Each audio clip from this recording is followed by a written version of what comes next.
The girl simply handed the CEO a glass of water, but the glass suddenly veered off course and spilled all over him. The CEO immediately lost all interest in continuing the business discussion.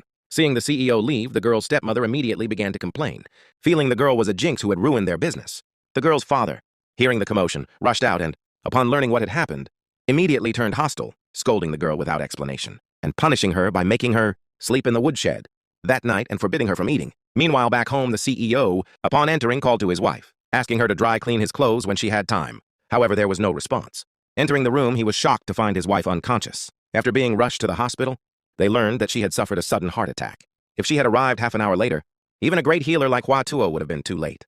At that moment, the CEO suddenly remembered that if it weren't for the girl's water, which allowed him to get home in time, he might have lost his beloved wife. Therefore, to repay the girl, the CEO not only agreed to cooperate with the girl's father, but even sent his assistant with 150,000 yuan as a thank you gift. The assistant said it was to thank their daughter, and the stepmother, thinking it was her own daughter, immediately treated the scheming girl as her family's precious lucky charm, while showing no kindness to the girl left behind by the man's deceased wife. Little did she know that the real lucky charm was the girl, while the scheming girl he cherished was his Jinx. The girl lost her mother at a young age, and her father even married her stepmother with great fanfare on the anniversary of her mother's death. The girl was so pitiful that even heaven couldn't bear it and bestowed upon her a life of good fortune, while giving the scheming girl inside a life of misfortune. Soon, the girl dug up a 1,000-year-old ginseng in the dry soil, but because she was too young, she thought it was just an ordinary radish. Just as she was about to take it home, the scheming girl bumped into her and snatched the radish away.